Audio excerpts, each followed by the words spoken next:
Terima kasih. Saya ucapkan selamat kepada Anda para victim planner, ya, karena Anda telah berjuang ya untuk bisa hadir di tempat ini. Anda berjuang untuk 15 kali presentasi paling tidak, supaya bisa hadir di acara yang sangat eksklusif ini. Nah, menurut statistik, lebih dari 50% orang-orang yang join di Tianxi, mereka tidak melakukan presentasi sama sekali, nggak sponsori orang sama sekali. Ya, 50% lebih. Dan hanya 5% yang melakukan minimal 15 kali presentasi, ya, seperti Anda. Ya, makanya di kota Surabaya sebesar ini, ya, yang victim planner hanya sedikit. Ya, karena memang hanya Anda yang bangun bisnis ini. Yang lain, mereka nggak mau bangun bisnis ini, bukan salah Tianxi, hanya salah mereka aja, mereka nggak mau. Jadi hanya Anda para victim planner yang betul-betul mau membangun bisnis ini. Ya, jadi kota Surabaya sebesar ini hanya sesedikit ini, ya, victim planner. Jadi berikan tepuk tangan untuk Anda semua, ya. Cuman begini, pasti ada di antara Anda yang new victim planner, betul? Yang untuk pertama kali Anda victim planner bulan ini. Mungkin upline Anda mempromosikan habis-habisan pertemuan ini, sehingga Anda penasaran, pengen tahu apa sih victim planner itu, Anda datang hari ini. Masalahnya, bulan depan Anda hadir lagi nggak di sini? Ya, bulan depan apakah Anda masih kualifikasi victim planner? Kalau misalnya bulan depan Anda nggak qualified lagi untuk victim planner, yang rugi bukan pembicaranya nanti, yang rugi bukan upline Anda, tapi Anda sendiri yang rugi. Ya, karena bisnis ini tidak bisa dibangun kalau Anda cuma 15 kali presentasi 1 bulan atau 2 bulan aja. Tapi harus konsisten. Anda harus lakukan victim planner itu konsisten, terus menerus. Dan kalau bisa Anda tingkatkan lagi, bukan hanya 15 kali, Anda tingkatkan lagi lebih banyak lagi presentasi. Ya, itu cara kita membangun bisnis ini. Ibaratnya kalau Anda lihat pesawat terbang yang lagi mau take off. Ya, pesawat terbang yang mau take off di runway-nya, itu kecepatannya kan ditambah terus kan. Makin lama makin cepat sehingga dia bisa take off. Nah, coba Anda bayangkan kalau pilotnya mainin gasnya, ya, waktu di runway cepetin terus dipelanin lagi, cepetin terus dipelanin lagi, bisa nggak terbang? Bisa take off? Nggak bisa. Nah, kalau sudah lewat runway-nya dia mesti muter lagi, ulang lagi dari awal. Nah, begitu juga sama dengan di bisnis ini. Mungkin bulan ini Anda qualified 15 kali presentasi. Nah, bulan depan bagaimana? Mungkin bulan depan Anda cuma 7 kali presentasi. Ngerem lagi kan. Lalu bulan berikutnya Anda 30 kali. Bulan berikutnya karena banyak ditolak, ya, Anda pelanin lagi 10 kali presentasi. Atau bahkan ada yang istirahat dulu 1 bulan. Nah, Anda nggak akan take off Bapak Ibu, nggak akan terbang bisnis Anda, nggak kemana-mana. Jadi bisnis ini dibangun kalau Anda konsisten. Terus menerus presentasi, konsisten terus, ditambah terus. Ya, ingat tadi ilustrasi pesawat terbang. Jadi victim planner itu penting sekali. Mengapa Core System mengadakan acara seperti ini? Nah, pada saat yang bersamaan di Jakarta, grup kami juga sedang mengikuti acara yang sama, victim planner juga. Dan kebetulan Core System menugaskan Bapak Pengadi Hartono, leader Anda dari Surabaya, untuk bicara di sana. Dan grup saya sudah menunggu-nunggu kedatangan beliau. Karena beliau dikenal sebagai pembicara yang kata-katanya seringkali menginspirasi kami untuk lebih bersemangat di bisnis ini. Jadi Anda di Surabaya beruntung sekali ya, mempunyai leader seperti Pak Pengadi Hartono. Dan siang hari ini di acara victim planner ini saya ingin mengajak Anda ya untuk membahas sebuah topik yang sangat penting untuk kita ketahui sebagai seorang pembangun jaringan. Ya, topik ini namanya proses perubahan. Setiap orang yang menjalankan bisnis ini pasti mengalami proses perubahan. Tapi Anda jangan kaget dulu, bukan perubahan tadinya Anda punya rambut jadi botak ya, atau Anda yang tadinya baik hati jadi sombong, bukan perubahan seperti itu. Tapi perubahan di sini adalah kita mengalami perkembangan kepribadian yang lebih positif. Ya, semua orang yang menjalani bisnis ini awalnya kita mulai dengan informasi yang terbatas. Dan makin kita jalani, kita akan dapat lebih banyak informasi lagi. Dengan pemahaman yang bertambah, maka kita juga mengalami perkembangan. Perkembangan sikap dan mental kita jadi lebih positif. Perkembangan kepribadian. Lalu people skill kita, leadership skill kita makin meningkat. Sehingga akhirnya kita menduduki posisi puncak. Yaitu proses perubahan yang kita alami dalam menjalankan bisnis ini. Nah, siang hari ini saya ingin mengajak Anda membahas proses perubahan ini bukan pada diri kita, bukan pada diri Anda, tapi dalam diri frontline atau downline Anda. Nah, saya coba gambarkan proses perubahan ini dimulai dari orang-orang yang ada dalam daftar nama. Orang-orang yang Anda kenal, yang ada dalam daftar nama Anda. Di mana orang-orang yang Anda kenal dalam daftar nama Anda itu nggak mungkin habis. Kenapa? Karena ada orang-orang yang tidak Anda kenal, yang jumlahnya tidak terbatas, yang bisa Anda masukkan melalui proses prospecting. Ya, sehingga Anda terus menambah daftar nama Anda. Nah, apa yang terjadi dengan orang-orang dalam daftar nama Anda? Anda undang untuk melihat sebuah presentasi. Apakah semua orang dalam daftar nama Anda undang ke presentasi? Apakah semuanya hadir? Anda simpan pertanyaan tersebut. Nah, orang-orang yang datang untuk melihat presentasi, Anda presentasikan. Apakah itu di home meeting, di one-on-one, atau di open plan. Nah, setelah dipresentasikan apa yang terjadi? Ada beberapa kemungkinan. Tapi yang Anda harapkan, orang tersebut tertarik. Setelah tertarik, Anda follow up. Mungkin Anda undang mereka ke open plan, Anda pinjemin kaset-kaset follow up, supaya orang yang tertarik tersebut akhirnya memutuskan untuk join. Nah, setelah join, apa yang Anda lakukan? Banyak sekali yang bisa Anda lakukan. Promosikan open plan, perkenalkan ke upline Anda, pinjamin kaset-kaset tertentu, atau Anda jual tiket bisnis seminar kepada mereka. Sehingga akhirnya orang yang join tersebut memutuskan untuk mulai bergerak, aktif. Mulai bergerak, mulai mengundang orang, untuk melakukan presentasi. Setelah itu, Anda follow up lagi dengan memberikan lebih banyak informasi kepada mereka, mungkin dengan meminjamkan kaset star distributor. Sehingga akhirnya orang yang aktif tersebut memutuskan untuk menjadi star. Ini dia yang penting. Seringkali upline Anda mengatakan, untuk berhasil di bisnis ini Anda menjadi star, melakukan 7 kebiasaan dari distributor yang efektif. Ya, Anda dengarkan kaset star distributor. Nah, sekarang pertanyaannya, apakah semua orang yang menjadi star distributor akan berhasil di bisnis ini? Belum tentu juga, karena ada satu tahap lagi dan juga masih butuh follow up, yaitu orang tersebut harus menjadi star dan konsisten. Star distributornya terus menerus, nggak cuma 1 bulan. Nah, mungkin ada di antara Anda yang, Pak, saya udah 2 bulan star distributor, kok saya masih belum sukses-sukses, masih belum bintang 8. Nggak cukup kalau cuma 1 bulan. Kita harus konsisten menjadi seorang star distributor 1-2 tahun kurang lebih.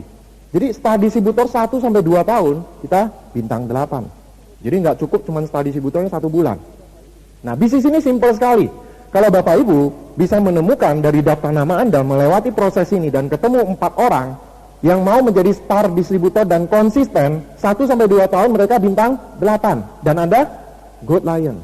Simpel sekali bisnis ini. Ya, Anda menemukan 4 orang yang mau menjadi star dan konsisten, Anda Gold Lion. Nah, tentu saja ini perlu proses. Dan semuanya dimulai dari daftar nama Anda. Daftar nama Anda ini Anda undang. Apakah semuanya hadir? Tidak. Yang hadir Anda presentasi. Apakah semuanya tertarik? Tidak. Sebagian tertarik. Nah, yang tertarik ini Anda follow up, sebagian join. Yang join ini Anda follow up, sebagian aktif dan seterusnya. Sampai akhirnya ujung-ujungnya Anda ketemu 4 orang yang mau menjadi star dan konsisten. Ini proses perubahan yang terjadi dalam diri downline dan frontline kita. Ya, tentu saja banyak yang rontok-rontok di tengah jalan. Ya, tapi ujung-ujungnya Anda ketemu 4 orang. Jadi simpel sekali bisnis ini. Nah, dalam proses perubahan ini, dalam mengamati proses perubahan yang terjadi di sini, ada banyak hal yang bisa kita pelajari. Nah, kami golongkan itu ada 3 hal yang bisa kita pelajari dari proses perubahan ini. Nah, yang pertama, semakin banyak informasi yang didapati seseorang, semakin besar kemungkinan dia untuk bergerak ke sebelah kanan. Itu sebabnya dalam bisnis ini kita selalu berbicara buku, kaset, pertemuan. Karena buku, kaset, pertemuan memberikan informasi kepada mereka. Dan makin banyak informasi yang mereka dapatkan, makin besar kemungkinan mereka bergerak ke sebelah kanan. Dan kita bisa mempengaruhi proses ini sedikit dengan cara memberikan lebih banyak informasi kepada mereka. Tapi yang menentukan orang itu bergerak ke kanan atau tidak, siapa? Orang itu sendiri, bukan kita. Orang itu sendiri yang menentukan apakah dia bergerak atau tidak. Nah, kita bisa mempengaruhi sedikit prosesnya dengan memberikan informasi kepada mereka. Mungkin mengundang mereka ke pertemuan, meminjamkan kaset, memperkenalkan kepada upline. Kita bisa pengaruhi, tapi yang menentukan tetap diri mereka. Jadi kalau misalnya Anda ketemu ada downline yang sudah join, nggak aktif-aktif, jangan salahkan diri Anda. Ya, Anda cuma bisa mempengaruhi sedikit dengan memberikan informasi. Tapi yang menentukan mereka bergerak atau tidak bukan Anda, tapi mereka sendiri. Dan semuanya ini proses. Ada cepat, ada lambat. Ada orang yang Anda presentasi, dia langsung join. Tapi nggak aktif. Anda follow up lama sekali, 1 tahun kemudian dia baru aktif.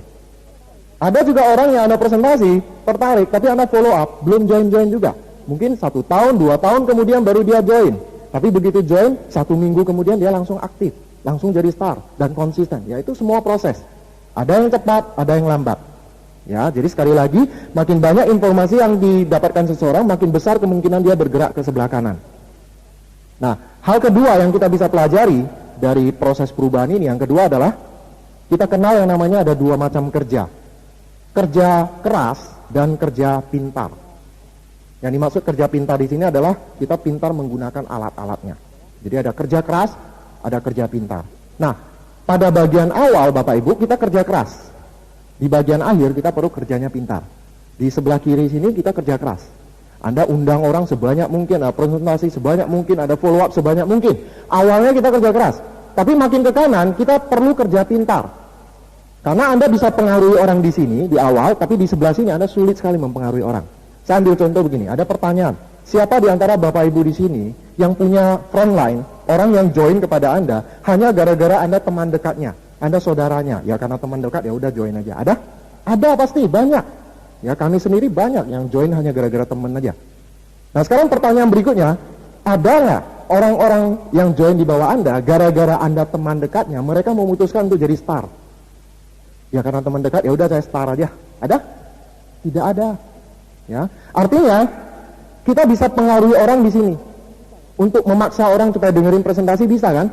Anda datangin aja rumahnya presentasi, minta waktu 20 menit atau berapa menit. Anda bisa paksa, Anda bisa culik orang tersebut, bawa ke open plan. Di sini bisa. Tapi di sini Anda nggak bisa. Seringkali Anda tanya, Pak, saya punya domain yang udah join, gimana caranya supaya dia jadi star? Bapak punya caranya nggak? Ya, seringkali nggak ada caranya Bapak Ibu. Kita nggak bisa pengaruhi orang di sebelah kanan. Apalagi kalau Anda sudah terlalu dekat dengan domain Anda, dari sejak awal udah dekat, ya, waktu Anda mengundang presentasi follow up udah dekat sekali, Anda nggak efektif lagi di sini. Nah di sini Anda butuh alat bantu, makanya harus kerja pintar di sebelah kanan. Anda butuh yang namanya upline, kaset, pertemuan, ya, buku-buku. Jadi itu yang bisa menggerakkan orang di level sebelah kanan. Nah upline itu juga alat yang bisa Anda gunakan. Tapi sehubungan dengan menggunakan upline Anda juga perlu pertimbangkan kapan saat yang tepat Anda melibatkan upline Anda. Kalau Anda melibatkan upline Anda di awal-awal di sini, upline Anda juga nggak efektif lagi di sini. Ya, banyak orang yang bangun bisnis yang besar, mereka melibatkan upline mereka itu di level-level akhir. Kalau mereka bisa ngundang orang, mereka bisa presentasi, follow up, mereka lakukan sendiri. Di level-level akhir baru mereka minta bantuan upline-nya. Ya, jadi upline itu juga alat. Efektivitas alat tergantung timingnya juga, kapan Anda gunakan. Ya, itu yang bisa Anda pertimbangkan. Nah itu proses yang kedua yang kita bisa pelajari. Kerja keras dan kerja pintar. Jadi di level sebelah kanan kita perlu gunakan alat. Nah sekarang hal yang ketiga, ini menarik sekali hal yang ketiga. Yang kita bisa pelajari dari proses ini, ada dua macam pendekatan untuk mendapatkan 4 orang yang star dan konsisten. Nah pendekatan yang pertama, itu caranya begini. Di dalam daftar nama Anda pilih 4 orang yang paling potensial. Atau misalnya Anda cuma punya 4 orang aja gitu kan. Lalu apa yang terjadi? 4 orang ini Anda presentasikan semua. 4-4-nya dipresentasi. Anda paksain ya, pokoknya kan dengerin presentasi Anda. Ya. Lalu saya nggak tahu bagaimana caranya Anda presentasi. Pokoknya 4-4-nya harus tertarik. Lalu mereka Anda follow up. Saya nggak tahu juga cara Anda follow up bagaimana. Mungkin Anda 5 hari, 10 hari atau 1 bulan. Pokoknya 4-4-nya harus join. Lalu 4 orang yang join Anda follow up. Mungkin Anda perkenalkan pada upline Anda jual tiket bisnis seminar, minta bantuan upline Anda supaya 4 orang ini akhirnya memutuskan untuk jalan, udah aktif. Nah setelah ini Anda perkenalkan kepada upline Anda yang lebih tinggi lagi, mungkin Pak Naga, ya Pak Edo. Supaya apa? Supaya 4-4-nya memutuskan untuk jadi star. Nggak tahu apa yang dikatakan oleh upline kita. Ya pokoknya 4-4-nya jadi star. Lalu di sini Anda perkenalkan sama Pak Luis. Ya, Pak Trisulo, minta bantuan mereka supaya orang yang star distributor itu memutuskan untuk jadi star dan konsisten. Ujung-ujungnya Anda dapat 4. Ya, asalnya dari 4 orang daftar nama Anda. Ini pendekatan pertama. Banyak Anda mengharapkan seperti ini, betul? Ya, Anda pengen mengharapkan seperti ini. Saya juga pengen kalau cuma punya 4 orang, 4-4-nya jadi bintang 8. Saya santai-santai aja. Ya, semuanya minta bantuan upline, kaset, buku, pertemuan, cuma 4 orang aja. Siapapun pengen yang seperti ini, tapi ini nggak mungkin terjadi Bapak Ibu. Ya lupakan cara pertama ini nggak mungkin terjadi. Ya Pak Luis Tendea nggak tahu caranya, Pak Trisulo nggak tahu caranya, Nggak ada cara-cara seperti ini. 4 orang lalu 4-4-nya sukses. Ini pendekatan yang nggak mungkin, nggak ada dalam kamus. Ya, Pak Trisulo juga nggak tahu, Pak ini saya punya downline yang udah join nih Pak, gimana caranya supaya aktif? Minta dong kalimat ajaibnya. Nggak ada, Pak Trisulo juga nggak tahu. Ya, kalau kita tahu caranya, bukan 2 star diamond gold lion lagi, betul? 20 star diamond gold lion ya.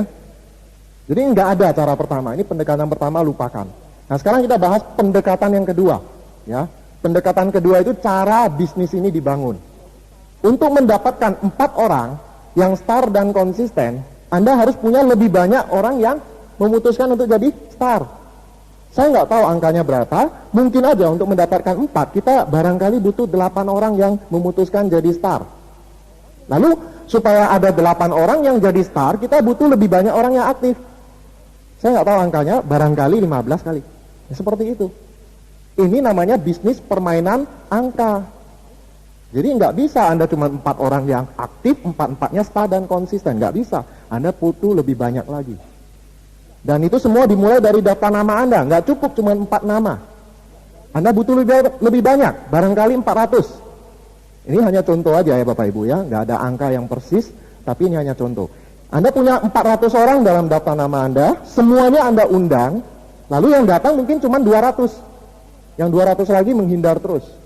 Anda presentasi pun nggak bisa, ya. Lalu 200 orang yang Anda presentasi ini, ya katakanlah ada 80 orang yang tertarik mendengar presentasi itu. Lalu yang 80 orang ini ada follow up, 40 yang memutuskan join. Dari 40 ini ada 15 aktif. Kira-kira seperti ini, nggak ada angka yang persis, tapi inilah permainan angka di bisnis ini. Anda butuh lebih banyak nama. Itu cara bagaimana bisnis ini dibangun, permainan angka. Lupakan cara yang pertama tadi, ya. Dalam kaitannya dengan permainan angka ini kita mengenal satu istilah yang saya yakin Anda sudah sering dengar, yaitu kuantitas atau jumlah lebih penting dari kualitas atau mutu. Jumlah lebih penting dari mutu, kuantitas lebih penting dari kualitas. Bukan berarti mutu itu nggak penting, tapi yang penting banyak melakukan gitu. Ya bukan caranya itu nggak penting, bukan berarti kita cuekin kualitas penting, tapi jumlah lebih penting. Kuantitas mengalahkan kualitas, ya. Tidak ada gunanya Anda misalnya katakanlah presentasinya hebat sekali, jago sekali, mungkin lebih hebat dari Pak Edo presentasinya. Tapi Anda lakukannya jarang-jarang, Anda juga nggak berhasil di bisnis ini. Lebih baik presentasi Anda biasa-biasa, jelek pun nggak apa-apa, asal Anda lakukan banyak. Misalnya sebulan 100 kali presentasi, ya. Jadi di bisnis ini, karena bisnis ini permainan angka, yang menang adalah yang banyak melakukan, bukan melakukannya dengan cara tertentu.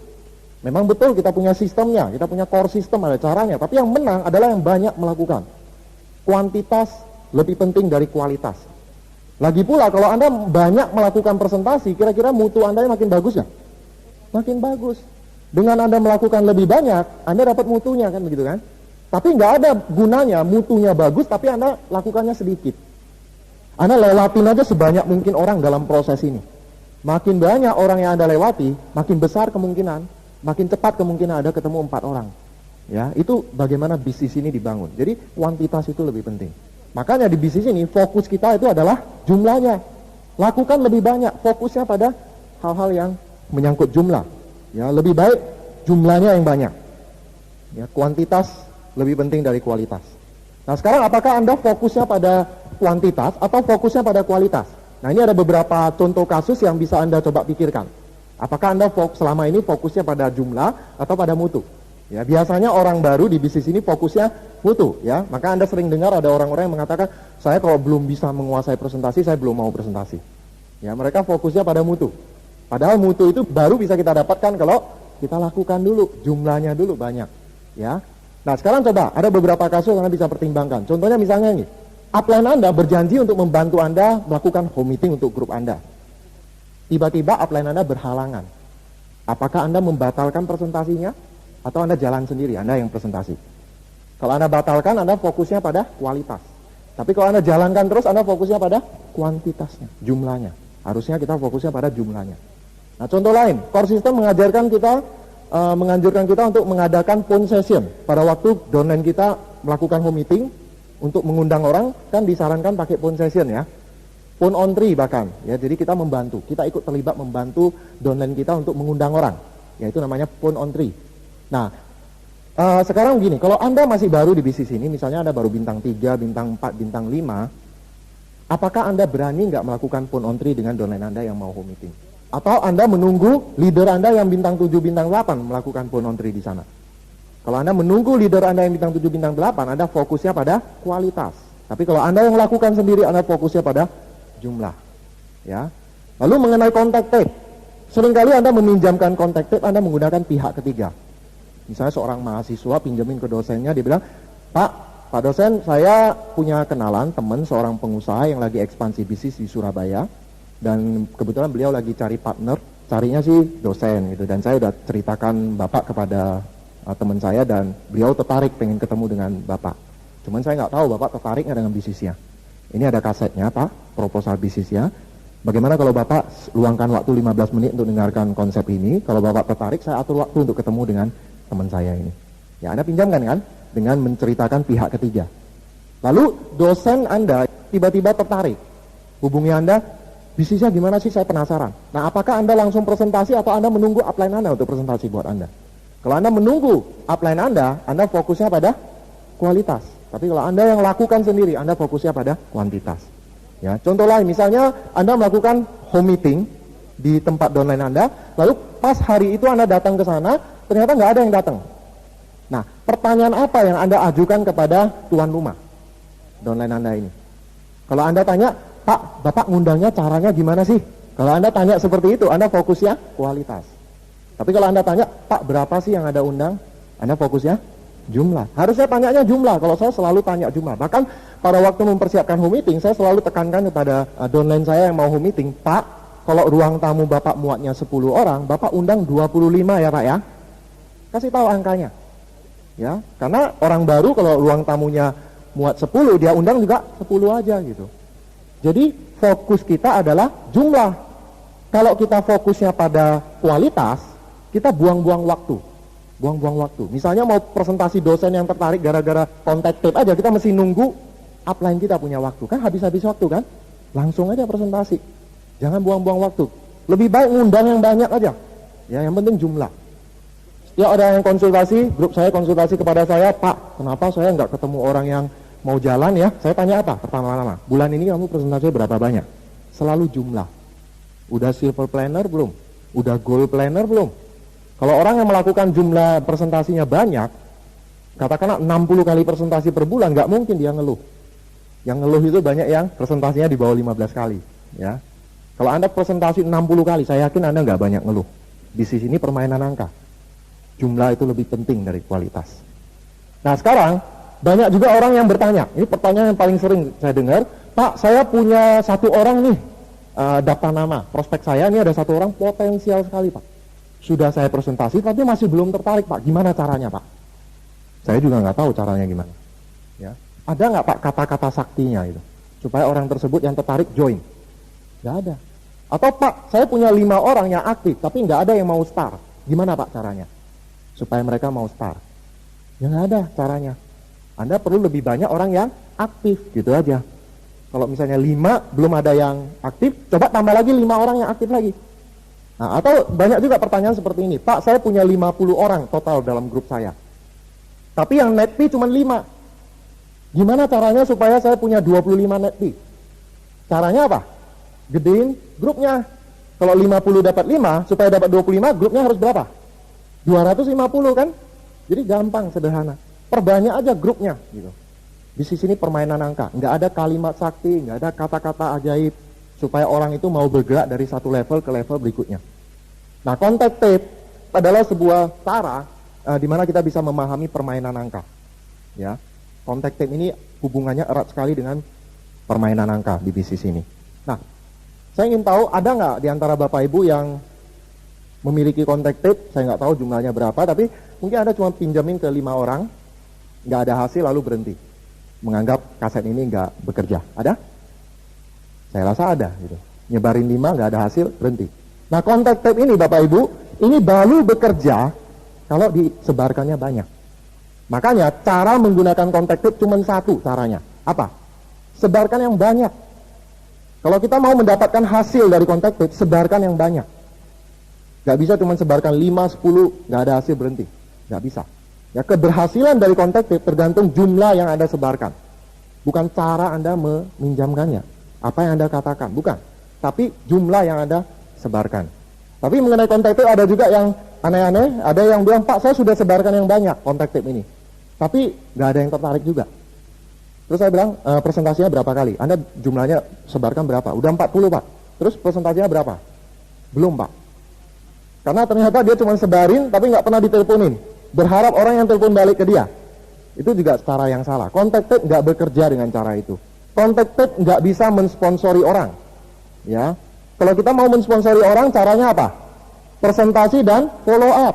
Bukan sebarkan contact tape. Contact tape ini fungsinya supaya orang penasaran, pengen tahu bisnisnya apa, sehingga kita mudah buat janji supaya presentasi.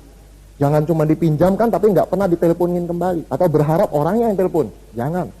Ya, kalau Anda mau minjamkan seseorang kontak tape dan Anda nggak bisa menelpon dia, atau Anda nggak berani nelpon dia kembali, lebih baik nggak usah dipinjamkan. Ya, kontak tape ini ada pinjamkan, ada telepon dia. Pak, gimana tanggapannya? Nah, seringkali orang tertarik, penasaran. Lalu Anda bikin janji untuk presentasi dan follow up. Itu caranya kontak tape bekerja. Jadi sekali lagi, mengenai kontak tape hubungannya dengan permainan angka. Kalau Anda ingin mendapatkan hasil yang banyak dari kontak tape, sebarkan yang banyak. Nah, karena bisnis ini permainan angka, jadi butuh motivasi yang kuat. Kenapa? Karena Anda tahu sebagian besar menolak Anda kan? Dan motivasi itu jauh lebih penting dari teknik. Di bisnis ini, kita gagalnya bukan karena kurang teknik. Kurang rajin aja. Kurang motivasi, kurang besar impiannya, itu aja. Ya, bukan kurang teknik gitu. Teknik cuma 5%. 95% impian Anda, motivasi Anda. Karena bisnis ini permainan angka, butuh motivasi yang kuat. Dan perlu juga punya pengharapan. Ini penting sekali. Kita harus punya pengharapan kalau kita menjalankan bisnis ini. Ya, kalau kita putus harapan, putus asa, apa yang terjadi? Di bisnis ini kalau kita putus harapan, mati juga di bisnis ini. Ya, dengan mengetahui sebagian besar menolak Anda, kalau Anda nggak punya harapan yang kuat, bisa-bisa Anda sebelum presentasi Anda mengatakan, jangan-jangan nggak join. Jadi Anda presentasinya juga asal-asalan gitu. Anda kehilangan harapan. Padahal harapan itu penting sekali di bisnis ini. Ini membuat Anda terus bersemangat setiap Anda presentasi dan follow up. Maka perlu memiliki pengharapan. Jadi harapan itu penting. Jadi jangan kehilangan harapan di bisnis ini. Jangan selalu berpikir, jangan-jangan nggak join juga. Jangan. Selalu berpikir, siapa tahu orang ini. Siapa tahu orang ini. Ya, setiap Anda ketemu orang di mall, orang yang punya postur, Anda lihat, siapa tahu orang ini. Ada semangat kan untuk kenalan dengan dia. Jadi motivasi lebih penting dari teknik dan selalu jaga pengharapan Anda. Ya, itu penting sekali di bisnis ini. Nah, kemudian saya punya beberapa tips supaya kita tetap bersemangat di bisnis ini. Ya, dalam melakukan jumlah yang banyak, ada beberapa tips. Yang pertama, ini hitung-hitung sedikit untuk Anda yang melankolis. Ya, kalau Anda kan sering dengar ya, di sini Anda 200 kali presentasi kan? 200 kali presentasi plus kan Anda bekerja ke dalam juga membantu domain Anda, ya katakanlah 800 kali, jadi totalnya 1000 kali presentasi. Anda jadi bintang 8. Oke? Anda 1000 kali presentasi, Anda bintang 8. Tapi seringkali kurang dari 1000 kali udah bintang 8. Saya hitung-hitung saya kurang dari 1000 kali bintang 8. Ya anggap aja 1000 kali lah. 1000 kali presentasi Anda bintang 8. Nah, kalau Anda bintang 8, berapa penghasilan Anda? 40 juta per bulan kan? 40 juta per bulan passive income. Nah, kalau Anda mendapatkan 40 juta per bulan passive income, berarti deposito Anda berapa? Dengan bunga 0,5%. Kalau 1% 4 miliar ya. Anggap aja sekarang bunganya rendah ya, 0,5%. Berarti Anda punya deposito 8 miliar kan? Anda punya deposito 8 miliar. Nah, 8 miliar itu dibagi berapa kali presentasi? 1000 kali presentasi. Anda dapat berapa sekali presentasi? 8 juta per presentasi. Join atau tidak gitu. Jadi coba Anda pikirkan ini supaya Anda semangat. Setiap Anda presentasi, entah frontline, entah downline, setiap Anda presentasi, seolah-olah Anda sudah menyimpan 8 juta di deposito Anda, yang mana ini akan bekerja nanti, menghasilkan passive income kepada Anda setelah Anda bintang 8. Ya. Setiap presentasi, join atau enggak, setiap presentasi 8 juta, 8 juta, 8 juta. Itu memotivasi Anda. Lalu ada tip berikutnya, untuk menjalankan bisnis ini kita harus tahu kapan saat yang tepat kita menggunakan perasaan atau emosi. Ya. Nah, kalau Anda memikirkan impian-impian Anda, Pakai emosi nggak? Pakai perasaan. Anda presentasi pakai emosi nggak? Pakai. Kalau enggak ya Anda lusu-lusu ya, nggak semangat ya. Anda pakai emosi, pakai perasaan. Waktu Anda memikirkan impian Anda, pada waktu Anda melakukan presentasi, konsultasi, follow up. Tetapi menerima hasil dari presentasi atau follow up tersebut, jangan pakai perasaan. Jangan pakai emosi. Menerima penolakan-penolakan jangan pakai perasaan. Bisa hancur hati Anda berkeping-keping Bapak Ibu. Kalau ditolak ya udah, bisnis ini bisnis statistik. Yang ini nolak, yang berikutnya mungkin join. Ya, kalau misalnya udah 9 orang menolak, yang ke-10 lebih besar kemungkinan join. Jadi jangan pakai perasaan atau emosi menerima hasil penolakan atau hasil dari presentasi tersebut. Jadi kita harus pintar-pintar menggunakan perasaan. Kapan saat yang tepat. Nah sekarang ini ada pertanyaan. Bisnis ini sulit nggak sih Bapak Ibu? Saya tidak mengatakan bisnis ini mudah. Tapi kalau Anda mengatakan bisnis ini sulit, coba kita lihat dari perspektif yang berbeda. Ya, kalau menurut saya bisnis ini sulit kalau seperti ini. Anda cuma punya 4 orang, 4-4-nya harus dipresentasi, harus tertarik, harus join, harus start dan konsisten. Ini baru sulit, betul nggak? Kalau cuma punya 4, nggak boleh tidak harus join semua. Paksain jadi start dan konsisten ya. Ini yang sulit Bapak Ibu, karena Anda cuma punya 4. Tapi kalau jumlahnya nggak dibatasi, sulit nggak? Tidak. Anda lewatinnya sebanyak mungkin orang. Ilustrasinya seperti kalau ada satu botol diletakkan jarak 100 meter dari Anda. Lalu Anda dikasih pistol, isinya cuma 4 peluru, harus kena semua. Berani nggak jamin Anda kena? Sulit nggak? Sulit, itu baru sulit. Tapi kalau misalnya ada botol 100 meter, Anda dikasih peluru, jumlahnya nggak dibatasi. 1 truk, 1 gudang, silakan Anda tembak. Berani jamin 4 kena? Belum tentu juga kalau Anda cuma nembak 4 kali, berhenti. Ya, Anda harus nembak terus kan? Pelurunya nggak dibatasi. Nah itu sulit nggak kira-kira? Nggak sulit. Jumlah yang ini nggak dibatasi. Anda tinggal lewatin sebanyak mungkin lagi orang di proses ini. Makin banyak dan nggak dibatasi. Jadi sulit nggak bisnis ini? Ya, yang bikin sulit siapa sih sebenarnya? Pikiran kita sendiri kan? Betul nggak? Anda presentasi lalu orangnya menolak, Anda stres. Anda punya downline, diundang ke pertemuan, nggak mau datang, Anda stres. Anda ketemu downline, ditawarin fee, nggak mau. Pikiran kita yang bikin stres. Padahal pada waktu presentasi di 7 langkah kita udah jelaskan kan, kalau kita presentasi ada yang tidak. Nah kita dapat yang tidak kok malah bingung. Betul nggak? Kok dipikirin? Udah dapat tidak kok. Kan kita presentasi terus. Kalau ada yang ya, ada yang aktif, ada yang pasif. Nah kita presentasi, ada yang join, diajak ke pertemuan nggak mau kan, berarti kita dapat yang pasif, kok malah bingung. Jadi yang bikin sulit siapa sebenarnya? Diri kita. Kita udah tahu kok kita presentasi. Anda datang sini kan presentasi 15 kali seperti itu kan. Presentasi ada yang ya, ada yang tidak. Ya, jadi bisnis ini sulit nggak? Nah, kalau Anda mengatakan bisnis ini sulit, yang paling sulit apa sih di bisnis ini? Ditolak ya, betul nggak? Ya, Anda ditolak itu rasanya sulit ya. Nah, sekarang saya punya satu pertanyaan. Mana lebih sulit? Menolak atau ditolak? Menolak orang lebih sulit atau ditolak orang lebih sulit? Yang menolak orang siapa? Yang ditolak orang lebih sulit siapa? Ya. Nah di bisnis ini kita menolak orang atau ditolak orang? Ditolak orang. Sulit nggak? Lebih sulit menolak atau ditolak? Menolak kan? Kalau menolak perlu mikir loh kita. Betul? Kalau kita menolak orang perlu mikir alasannya apa sih? Saya kerja di sebuah perusahaan distribusi di Jakarta, saya kelola sebuah perusahaan distribusi. Seringkali ada teman saya, Pak Prato, ini saya punya adik lagi nyari kerjaan, tolong dong dibantu. Pak Prato, ini ada teman saya butuh pekerjaan, tolong dong dibantu. Yang namanya perusahaan kan nggak setiap saat buka lowongan kan. Nah kalau mau nolak itu sulit nggak? Sulit. Saya selalu mikir gimana caranya saya nolak. Dan kalau saya salah bicara, dia bilang apa? Ah dasar kamu nggak mau bantu. Jadi menolak itu sulit. Di bisnis ini kita ditolak atau menolak? Ditolak nggak sulit, nggak perlu mikir. Yang menolak yang sulit kan? Yang mikir. Nah kenapa Anda nggak bikin repot orang-orang negatif yang menolak Anda? Ya, teleponin aja, Pak, Jumat ini open plan Pak ya, saya tunggu. Aduh saya nggak bisa, kenapa Pak? Wah begini-begini alasannya. Oke Pak, minggu depan saya tunggu Pak ya. Minggu depan Anda teleponin lagi. Nah kalau dia nggak mau terima telepon Anda, SMS yang pasti masuk kan? Anda SMS terus. Paling-paling ganti nomor dia. Ya. Jadi bisnis ini nggak sulit. Yang menolak yang sulit kan. Kita ditolak mah nggak sulit, nggak perlu mikir kan. Jadi santai aja. Ya. Di bisnis ini nggak sulit kok.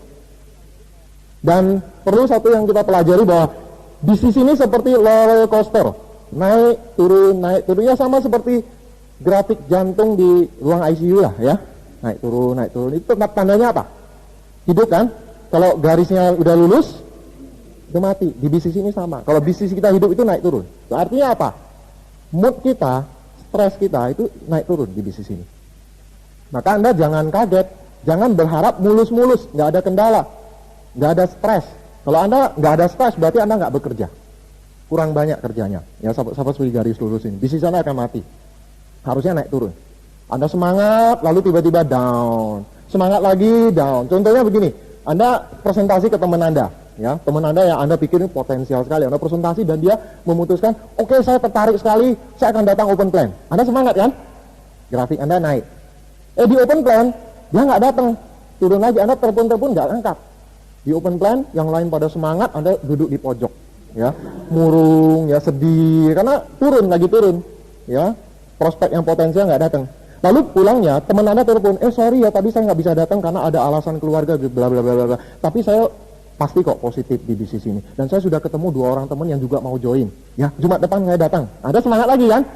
Nah, Jumat depan nggak datang lagi, down lagi ya. Jadi bisnis Anda naik turun itu udah biasa di bisnis ini. Jadi kalau Anda down, itu tandanya bisnis Anda lagi jalan. Jangan berharap nggak ada kendala. Itu berarti Anda grafik ICU-nya ya udah lurus gitu kan. Jadi bisnis Anda naik turun. Ya tentu nggak seterusnya naik turun seperti ini.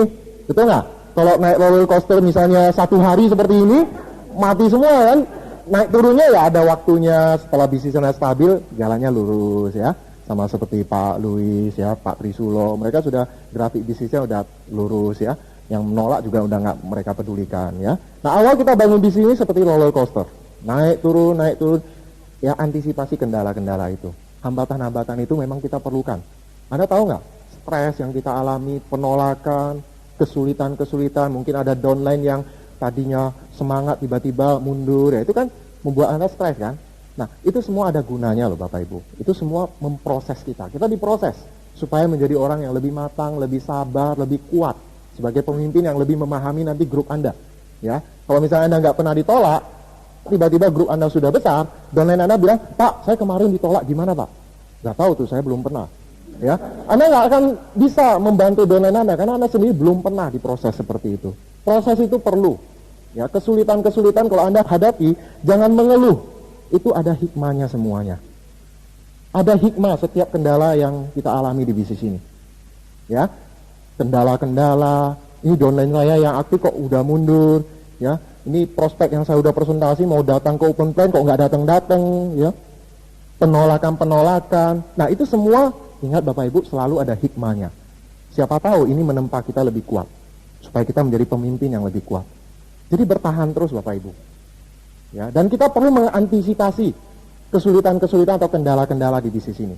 Kalau kita presentasi kok kayaknya minggu ini saya presentasi 5 kali, yang join 4. Cuma 1 yang nolak. Ya, jangan senang dulu Bapak Ibu, antisipasi lebih banyak penolakan. Ya, karena Anda nggak bisa menghindari, ini permainan angka. Anda harus banyak ditolak. Pak Luis bisa lebih berhasil karena beliau lebih banyak ditolak. Antisipasi. Jadi antisipasi penolakan. Jadikan penolakan-penolakan sebagai teman kita di bisnis ini. Dan ingat bahwa bisnis kita ini, tadi kan seperti roller coaster. Naik, turun kan. Nah, kuncinya pada saat kita down, pada saat kita lagi stres, sikap kita bagaimana? Ya, kalau kita disuruh semangat di saat oke, anak kecil juga bisa kan? Betul nggak? Kalau lagi bisnis kita oke, disuruh semangat, anak kecil juga bisa. Yang penting kita tetap semangat di saat sulit. Itu baru hebat Bapak Ibu. Dan itu orang-orang yang berhasil di bisnis ini. Mereka tetap semangat di saat sulit, bukan semangat di saat oke. Semangat di saat sulit. Ya, apakah kita bisa tetap semangat di saat yang sulit? Itu penting sekali. Dan di bisnis ini kita butuh pelari maraton, bukan pelari jarak pendek. Tapi pelari maraton yang kita butuhkan. Jadi bukan orang yang, Pak saya semangat Pak, saya akan berhasil, saya pasti bulan ini bintang 5. 2 minggu kemudian udah hilang. Ya, semangatnya di awal aja. Saya sering ketemu orang seperti itu, Pak. Saya pasti akan mencapai impian saya. Wah, teriak-teriak semangat sekali. Ya, 1 bulan, 2 bulan hilang di bisnis ini. Itu pelari jarak pendek, sprinter. Yang kita butuhkan itu pelari jarak jauh, maraton, daya tahan. Saya terinspirasi sekali dengan kata-kata dari salah satu downline saya, Pak Suwandi di Jakarta. Dia pernah baca buku, dikatakan ada sebuah pepatah kuno dari Tiongkok. Ya, yang bunyinya, kuda yang bagus itu baru ketahuan kalau sudah lari jarak jauh, Bapak Ibu. Kuda yang bagus baru ketahuan kalau sudah lari jarak jauh. Kalau cuma lari beberapa meter belum ketahuan itu bagus atau tidak. Dia mesti lari jarak jauh dulu baru ketahuan itu bagus atau tidak. Saya sering kali ketemu orang, saya semangat sekali, Pak, saya pasti berhasil di bisnis ini. Oke, Pak, saya bantu. Gak usah, Pak, saya bisa jalankan sendiri. Dalam hati saya berpikir, wah, ini paling-paling tahan 2 bulan ini. Ya, jangan-jangan sebulan udah lewat ini orangnya ya. Semangat mau dibantu nggak mau. Saya bisa, Pak, dengerin kaset. Nggak perlu, Pak, saya udah tahu. Saya tahu ini pasti. Saya cuma bilang begini ya sama dia. Kalau Bapak bisa tetap semangat seperti ini, apapun yang terjadi, Bapak akan sukses. Kalau semangat di awal ya belum tentu. Kita lihat dulu nanti ya, 6 bulan lagi bagaimana. Masih kuat nggak di bisnis ini. Jadi yang kita butuh itu pelari maraton, bukan pelari jarak pendek. Ya, dan Anda pasti akan menghadapi banyak penolakan. Bagi Anda, new 15 planner, Anda terus presentasi, terus konsisten, Anda akan ditolak memang, tapi terus bertahan. Semua orang di bisnis ini menghadapi hal yang sama, penolakan. Dan saya waktu awal-awal jalankan bisnis ini, saya ditolak dan saya tahu ini sulit. Saya berjuang untuk melawan penolakan itu. Kadang-kadang saya hampir nangis, saya udah bekerja sampai malam, kadang-kadang teman dekat yang menolak. Saya bahkan sampai sering sekali, saya di mobil, sekitar jam 11, jam 12, saya pulang presentasi dan follow up, ditolak orang. Di mobil apa yang saya lakukan? Saya teriak, Bapak Ibu, di mobil. Saya teriak. Tidak ada orang yang bisa menghentikan saya dari bisnis ini. Saya akan buktikan bahwa saya bisa berhasil. Saya teriak terus. Saya tidak membiarkan orang menghalangi saya di bisnis ini. Walaupun katakanlah ditolak orang lebih banyak lagi, dihina orang. Bahkan setiap ada orang yang menolak saya, ya, menghina saya menjalankan bisnis ini, saya makin terbakar, Bapak Ibu. Saya akan buktikan ya bahwa saya akan berhasil. Jadi itu semangat yang harusnya kita miliki, Bapak Ibu. Bahwa penolakan adalah hal yang wajar di bisnis ini. Yang penting kita terus bertahan. Dan sebagai kesimpulan dari materi kita siang hari ini, tadi kita sudah bicara bahwa bisnis ini permainan angka. Yang menang adalah yang melakukan sebanyak mungkin. Maka temuilah sebanyak mungkin orang, presentasi dan follow up sebanyak mungkin. Terus lakukan. Ya, dan kita perlu terus bertahan menghadapi kesulitan-kesulitan. Jangan pernah menyerah. Tadi saya katakan kalau kita bertahan dari kendala-kendala itu kenapa? Ya kalau ini ada kendala, kenapa sih kita bertahan dari kendala ini? Tadi saya katakan supaya apa? Supaya kita mengambil hikmah dari kendala-kendala tersebut. Semuanya ada hikmahnya ya. Nah, kalau kita bertahan, memang tujuannya untuk itu, tapi tujuan utamanya bukan itu sebenarnya. Tujuan utama kita bertahan di bisnis ini, karena hanya orang yang bertahan yang akan berhasil. Nah, kalau kita berhasil untuk apa? Untuk impian kita, untuk mewujudkan impian kita. Kenapa kita bertahan di bisnis ini? Memang betul kita dapat hikmahnya, kita ditempa jadi lebih kuat. Tapi alasan utama kenapa kita perlu bertahan di bisnis ini menghadapi kendala-kendala, karena kita ingin sukses, karena kita ingin impian kita tercapai. Ya, kita ingin membahagiakan orang-orang yang kita cintai, kita ingin menyekolahkan anak kita setinggi mungkin, ke tempat yang terbaik, kita ingin membahagiakan kedua orang tua kita ingin mendapatkan lebih banyak waktu dan kebebasan, kita mungkin ingin keliling dunia, kita ingin membeli rumah yang lebih bagus, memiliki rumah sendiri, mempunyai mobil yang lebih bagus, membantu lebih banyak orang lain. Untuk itu Bapak Ibu kita bertahan dari kesulitan-kesulitan itu. Ya, bukan hanya untuk supaya lebih kuat. Karena kalau Anda menghadapi stres seperti itu, biarinlah Pak, gak kuat juga gak apa-apa, saya mundur aja. Anda bisa memilih jalan pintas, Anda menyerah. Tapi apa yang terjadi? Kalau Anda menyerah, memang betul, Anda tidak lagi ditolak orang, Anda tidak menderita lagi, tapi lupakan impian Anda. Ya, kalau Anda bertahan di bisnis ini, tujuannya adalah untuk impian Anda. Bukan impian upline Anda, bukan impian downline Anda, tapi impian Anda bersama dengan orang-orang yang Anda cintai. Jadi itu saja yang ingin saya sampaikan. Terus bertahan. Terima kasih telah mendengarkan saya. Selamat siang dan go Euro Dream 2006.